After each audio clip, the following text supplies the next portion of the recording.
is Orson Welles, speaking from London.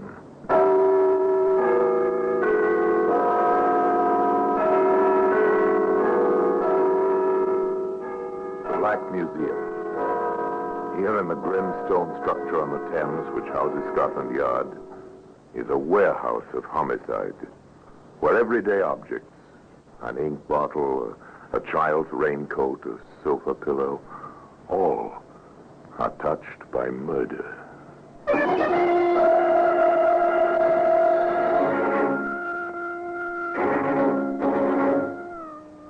Here's an open-end wrench. It's a familiar object. If you own an automobile, you own one of these. At the very least, you've seen a mechanic use one. The steel shaft about 8 inches long. The shaft bulging into a curve shaped like a horseshoe, which fits a bolt exactly. Simple tool, almost beautiful in its slim efficiency. Well made, isn't it, Inspector? We're familiar with these things, Doctor. They're quite common as weapons. Yes, of course. One skull could be cracked rather efficaciously if this were brought down hard on it.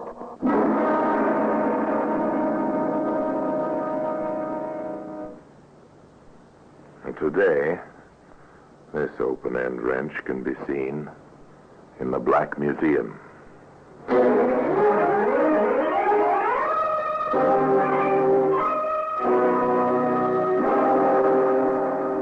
From the annals of the Criminal Investigation Department of the London Police, we bring you the dramatic stories of the crimes recorded by the objects in Scotland Yard's Gallery of Death, the Black Museum.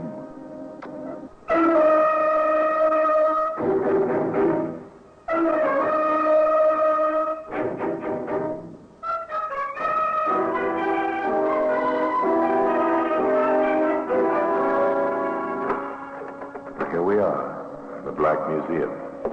Scotland Yard's Museum of Murder.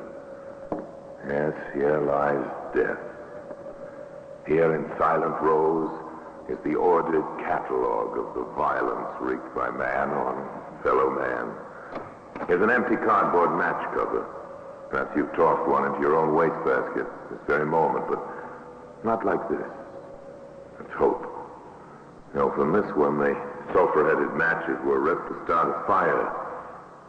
A woman died in the burning building. Later, a man died at the end of a rope, trapped by the printed advertisement on this match cover. Ah, yes, here we are. Here's the open-end wrench. It's a common tool among mechanics, even among non-mechanical types, bookkeepers, clerks, teachers. No sign of violence or death upon it. Merely a bit of shaped, patterned steel produced for use in the manufacture and repair of modern machines. Look at it in ordinary circumstances, and it will evoke no thought of tragedy in you, or even in the motorist who traveled an English highway one quiet spring morning. Going at a normal speed, enjoying the fresh sunlight, the new clean green of fields and rising hills. The road curved ahead. White posts marked the edge of the embankment. The road heeled slightly, turning to the left. Ah, quite a view. Good God, that's a nasty curve. If you're not awake. That fence. It's smashed. Good heavens. There's a car down there.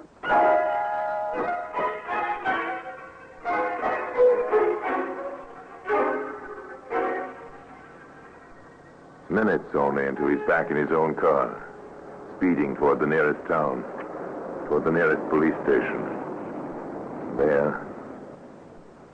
Constable, there's a wreck on the curve about a mile south of here. You have anything to do with it, mister? Oh, no, of course not. I noticed the broken fence and saw the car down the hill. I say, there seems to be a woman in it. Look, you better come. Bring help. The doctor, who was also the local coroner, needed little time to determine which of his functions were called for at the wreck. She's been past help for hours. Must have gone off the road during the night. I've notified the superintendent about the accident, Doctor. Yes, well, you fellows will want to trace the car. Any identification on the body? Nothing in the woman's purse, sir. There ought to be laundry or dry cleaner's marks. It's pretty hard to stay identified these days, Doctor. Yes, of course. You can tell the ambulance men to take her to the hospital. Hospital, sir? Or autopsy.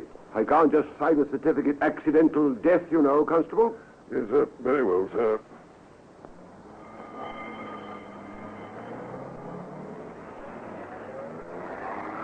The ambulance drove off to the local hospital. Dr. Mason followed in his own car. At the wreck, the constable saluted a newcomer. Good morning, sir. Good morning, Johnson. Turned turtle, I see. Yes, sir. This is the man who discovered the wreck, sir. Mr. Frisbee, Superintendent Foster. Oh, how do you do, sir? Mr. Frisbee. Yes. You left your name and address? Well, with the constable, sir. If I may, I have a business appointment. Yes, you go ahead. We'll send for you if we need you for the inquest. Oh, thank you, sir. Well, just let me know if you want me. I'll be available. Any time, sir. Anything extraordinary, Johnson? Nothing, sir, so far as we've seen. No fire? No, sir. I'll have a look at it. Very good, sir. Superintendent Foster poked around in the twisted metal. A point caught his attention. Johnson, any idea which way she was traveling? Downgrade, sir. There are rather clear tire marks on the roadway leading to the break in the fence, sir. Downgrade. Strange. The gear shift lever is in second position. Second gear, sir? Apparently. That grade isn't that steep. Just a point. Well, a woman driver, strange road at night. She wasn't in the driver's seat, sir. Oh? Tossed over as the car fell? Can't say, sir. I'd have expected, sir, that she'd have been pinned behind the steering wheel. Yes. You may be right about that. Well, we'll leave things as they are. The insurance people usually want to see these wrecks. Hello? What's this? Open-end wrench, sir. Probably from the... Yes, Constable? I was going to say the toolbox, sir. But the toolbox was locked.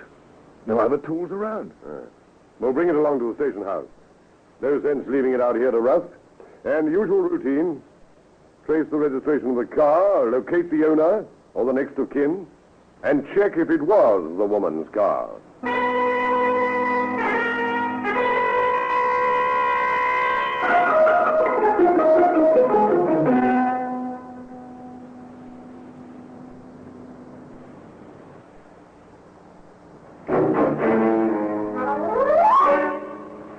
The usual routine for another auto accident. Another careless or sleepy driver.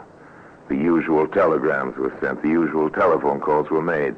The same afternoon, Constable Johnston reported to his superintendent. Yes, Johnson? Papers on the accident, sir. I see. Owner Martin Beach. Avon Mews, London. Has he been notified? Yes, sir. He's on his way down. The woman was his wife, sir. Must have been a shock. Well, I took the call, sir. He kept saying he couldn't understand what she was doing all the way out here. Well, we'll deal gently with him. Dr. Mason reported yet? No, sir. Nothing on the autopsy as yet. Taking him a long time. Well, let's see. Get me Dr. Mason, please. At the hospital. Did you make certain on the tire tracks, Johnson? We did, sir. They matched perfectly. The car was coming down, sir, on the side of the road away from the fence. It seems to have swerved suddenly, just above the curve, and made rather a beeline for the edge. Are you suggesting she went over purposely, Johnson? No, sir. It seemed like a point, sir. Most cars, at least, try to follow the road, sir. I notice you keep referring to the car, not to the woman. She wasn't in the driver's seat, sir, when we found her. Stickler for detail, aren't you, Constable? Come in. You're both here. Good. I just put a call through to you, Doctor. Yes? Oh, yes, thank you. Yes, he's just arrived. Well, what did you find, Doctor? You ask that as if you knew. Just a deduction. You don't usually take this long time on these jobs. I didn't expect to, until I found alcohol in her stomach. Oh, drunken driver. Oh, I wouldn't know about that. In any case, she wasn't driving when the car went through that fence. Johnson's been suggesting that rather stubbornly. He couldn't be more right, Foster. Why not? The dead don't drive. Hello? Anything else? Quite a bit. In the first place, death was not caused by the accident. She was dead well before the car went over. You told us that. You know how? Strangulation. Choked. Probably unconscious at the time. And what do you base that conclusion on? 4 bruises.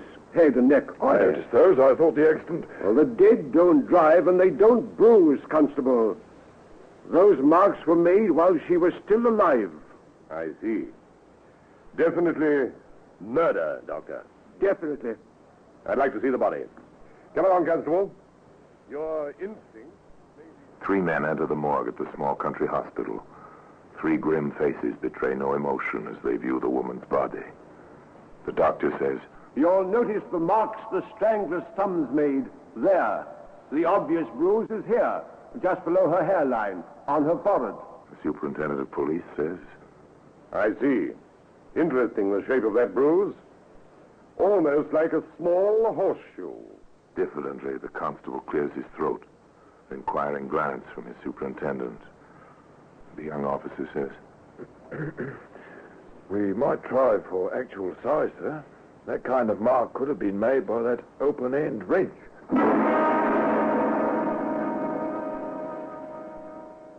Now today, that open-end wrench is to be seen in the Black Museum.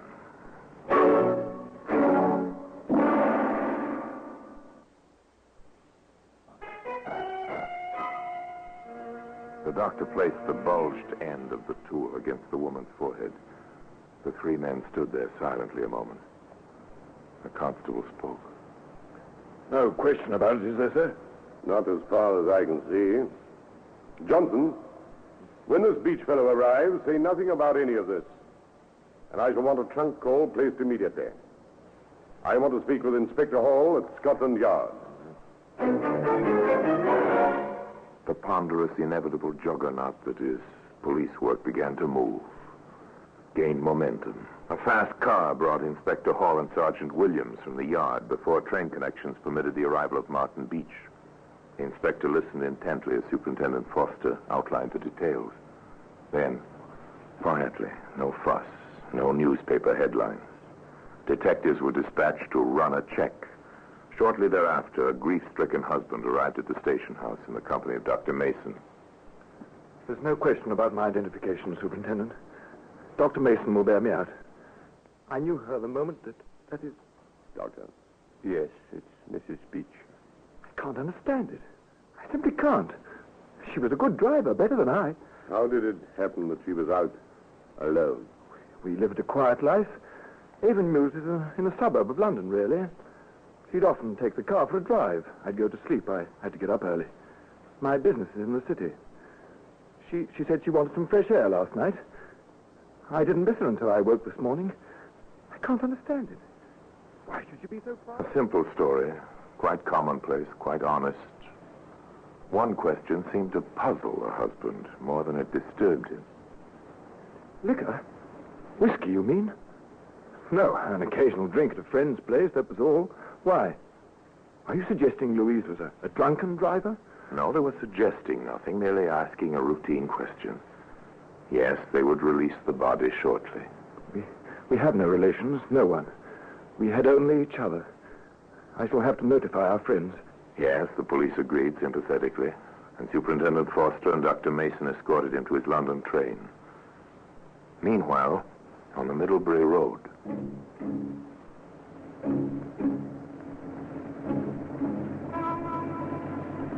Your name, Carey? Yes, sir. My name's Williams, CID. My identification. Yes, Sergeant. Something going wrong?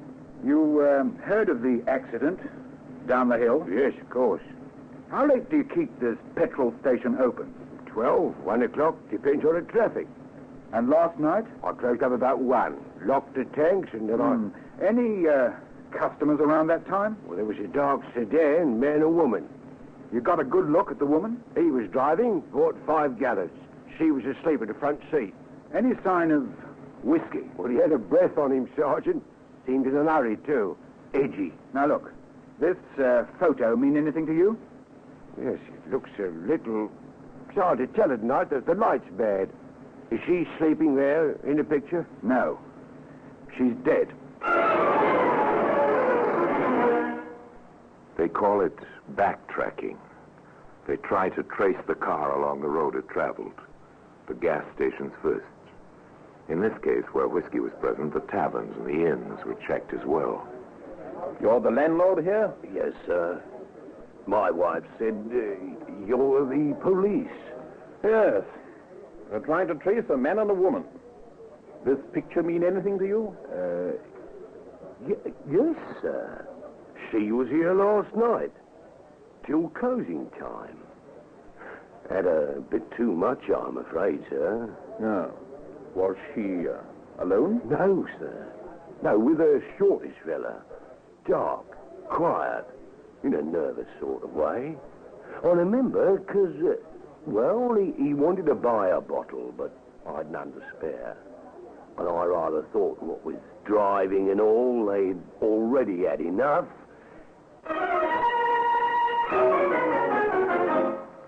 That evening, Sergeant Williams gave the inspector his own reports and that of the men assigned to the railroad portion of the inquiry. They routed the conductor out of his bed. He remembers the fellow all right. Bought his ticket on the train. Complete stranger, shortish and dark. Yes, she was with a man, all right. Seems to me we'd better break the news to Beach. It won't be pleasant. It wasn't pleasant. Martin Beach took it quietly, but with obvious shock. Louise? With another man? Inspector, you can't be serious. I'm afraid I am. Your wife's picture has been tentatively identified by a petrol station owner and by an innkeeper on the Middlebury Road. They'll be taken over to the hospital to check tomorrow. And she was with a man. No, it's not possible. No one could have been that secretive. And why? We just lived for each other. Oh, it's an old story to us, Mr. Beach. You're a busy man. Your wife was alone a good deal. But when? How? Well, you told us yourself. She used the car alone and quite often at night. If I could get my hands on him. Oh, what fools we mortals be. We want him too, Mr. Beach. Now, will you help us? Of course, anything. Anything at all. Then, maybe search your wife's effects? Of course, Inspector. Search the whole house if you think it will. They were quite thorough, of course, and very quickly they were successful. I found these in the stocking box at the rear of the bureau drawer, Inspector. I see. Letters. Mr. Beach, do you know a Fred Hennessy? No. May I see the letters? I think you'd rather not. And we'll be checking them for fingerprints, of course. They're all addressed to your wife. The last one makes the arrangements for a meeting place with the car. Is there a return address, Inspector? There is. Good luck, Inspector.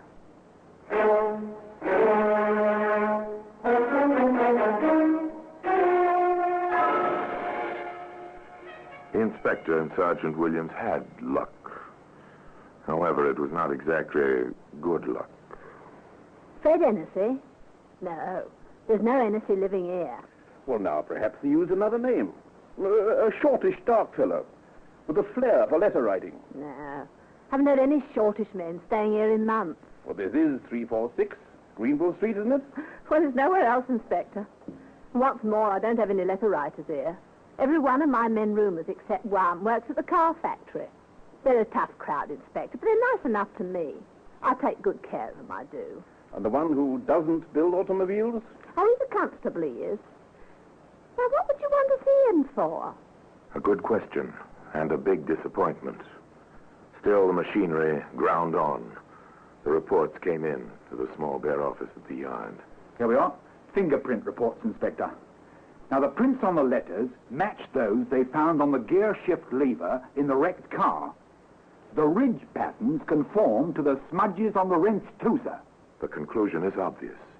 At the very least, it placed the maker of those fingerprints in contact with the murdered woman, in the murder car, with the murder weapon. It looks so as if he pulled off the road, did the job, then started the car downgrade and jumped. Yes, probably. The unlocked door on the driver's side would indicate that. But what about those prints I told you to try and get? We have them, sir. Lifted them neatly. I was saving that for the last, sir. You see? They match. Yes, very good. Thought he was clever. Well, murder's usual in amateurs' crime, isn't it, Sergeant? What about the men to identify him? They'll be in London in the morning, sir.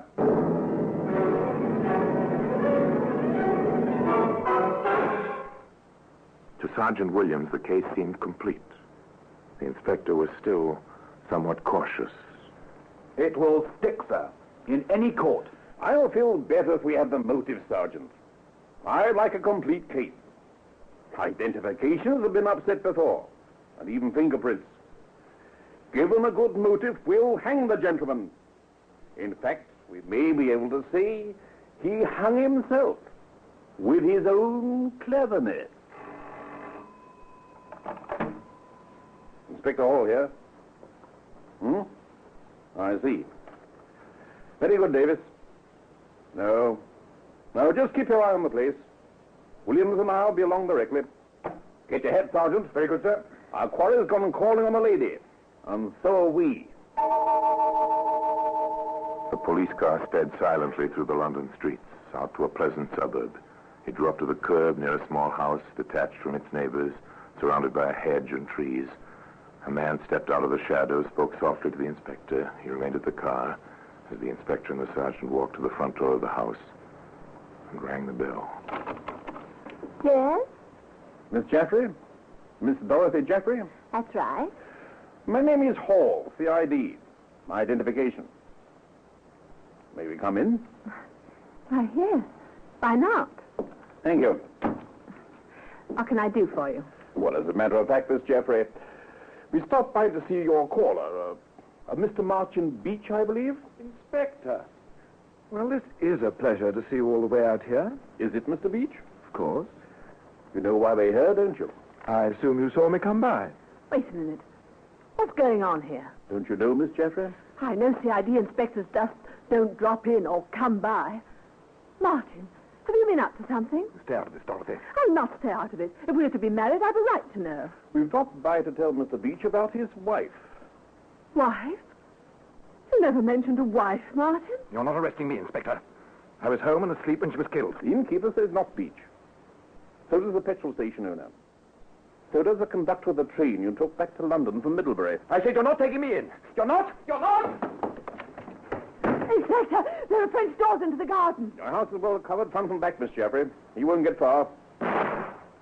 That's his warning. He'll stop running now. Oh, this is not the expected way to break an engagement to be married. Yes, I understand, miss. But you'll get over it. This manner of ending a relationship is far less permanent than the one your fiancé used to gain his freedom from his wife. You know, miss, the chances are quite good that they've got away with it. If he hadn't written some fake love letters and forgotten to hide a certain open-end wrench. And today, the open-end wrench can be seen in its special place in the Black Museum.